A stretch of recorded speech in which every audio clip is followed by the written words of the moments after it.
Greetings everyone, I'm Stephanie Claire K. Pahulas, and for today's video, we are going to tackle financial literacy. Financial literacy. It refers to the capacity to comprehend and use a variety of financial abilities, such as personal financial management, budgeting, and investing. Financial literacy is the foundation of your financial relationship, and it is a lifelong process of learning. The importance of financial literacy while still young. Number 1. It empowers them. You have heard people saying that information is power. The same thing applies to financial matters. The more information you have about finances, the better equipped you will be. On the other hand, a lack of proper knowledge and information about money is dangerous for any young person. Second, financial illiteracy breeds ill-equipped adults. Statistics indicate that young people who never receive proper education on finances end up as irresponsible adults, particularly on financial matters. They know how to invest, they can save enough money to buy home, and often have poor credit scores. Third, lack of financial education makes it easy for you to pick up bad financial habits. Often young people involved in poor money habits such as gambling and had no poor backgrounds in financial literacy. They can be easily influenced by others to engage in a poor financial habits. The importance of financial literacy for our youth cannot be overemphasized. There's nothing as dangerous as financially illiterate youth. Someone who doesn't have an idea on how to manage their finances can easily fall into various financial traps, and knowing why do we go to school to learn about the subjects and lessons?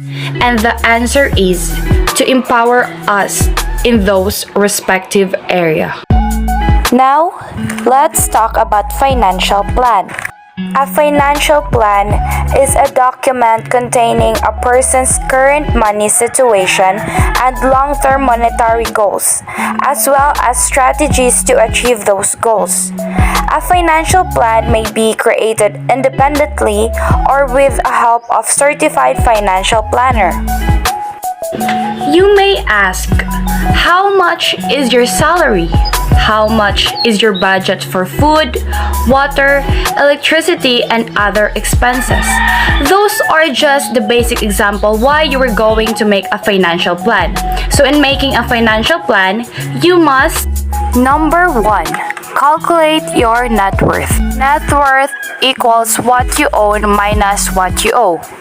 What you own is your asset and what you owe is the liability.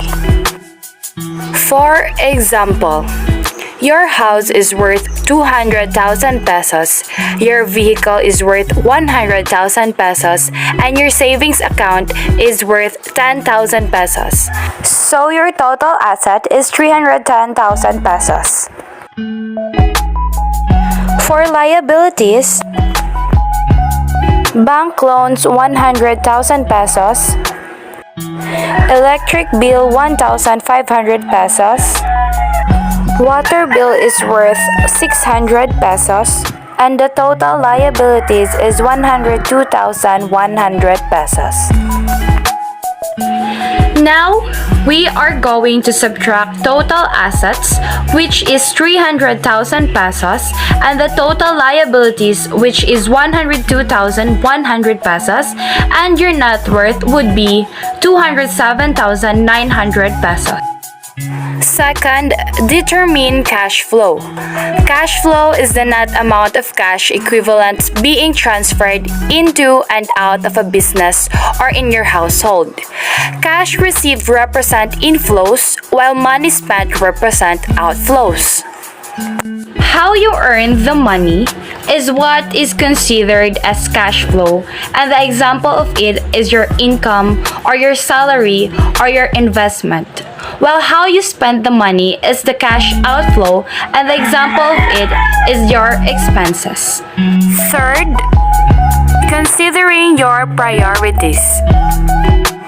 The core of financial plan is a person's clearly defined goals.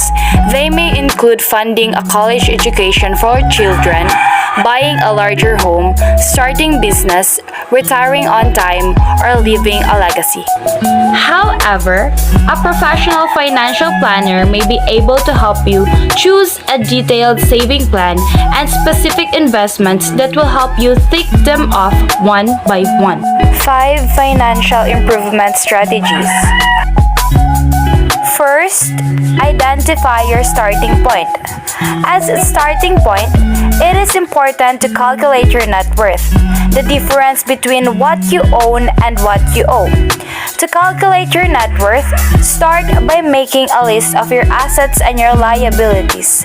Then subtract the liabilities from the assets to arrive at your net worth figure. Your net worth represents where you are financially at that moment, and it is normal for the figure to fluctuate over time. Calculating your net worth one time can be helpful, but the real value comes from making this calculation on a regular basis. Tracking your net worth over time allows you to evaluate your progress, highlight your success, and identify areas requiring improvement. Second, set your priorities. Budget your own money and spend it only to things that are needed for survival, such as food, shelter, healthcare, transportation, and reasonable amount of clothing. Unless you have unlimited amount of money, it is your best interest to be mindful of difference between needs and wants, so you can make better spending choices. Prioritizing your needs are important in order to save money to those unnecessary things. Third, document your spending. Your fixed expenses would include things as your mortgage, car payments, student loans, and so forth. These variable expenses, on the other hand, are those that either only pop up every few months or fluctuate in cost month to month. This may include property tax payments, entertainment, and grocery.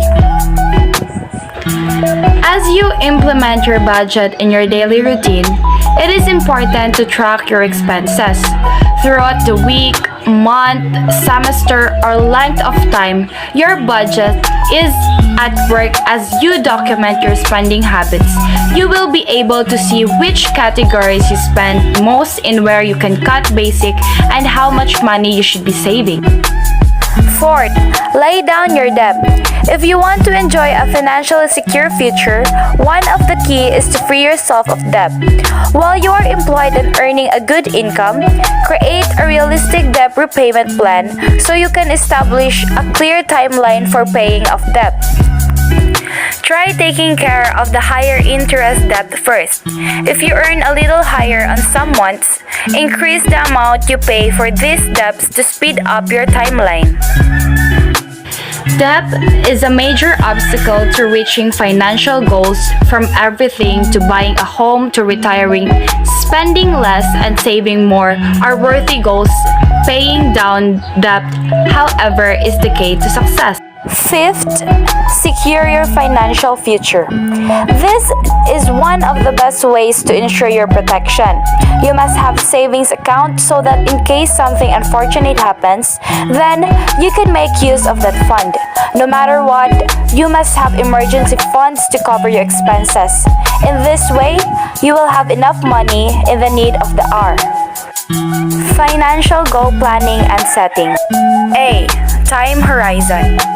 Time horizon are periods where investments are held until they are needed. Example, saving for a down payment on house for maybe 2 years would be considered a short-term time horizon, while saving for college would be a medium-term time horizon, and investing for a retirement.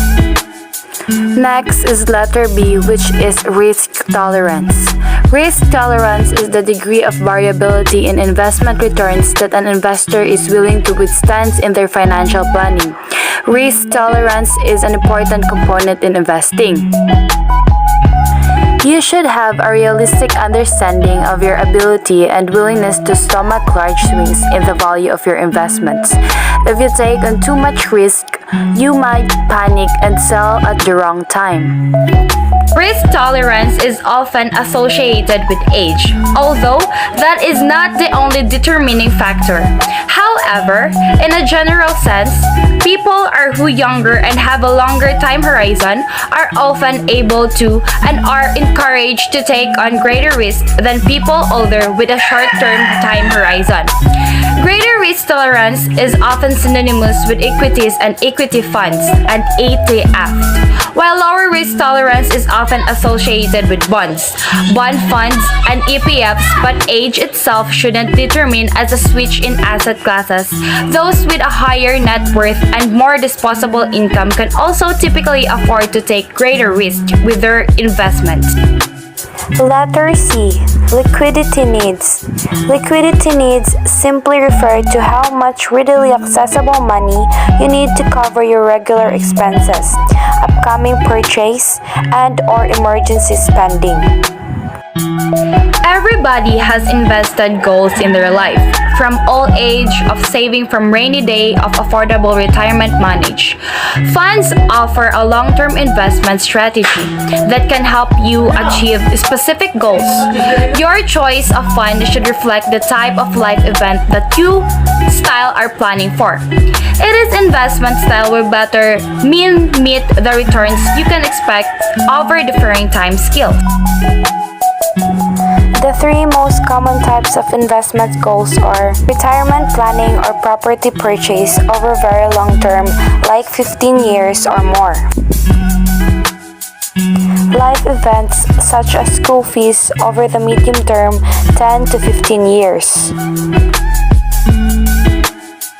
Rainy day or lifestyle funds to finance goals such as a dream sports car over the medium to shorter term, 5 to 10 years.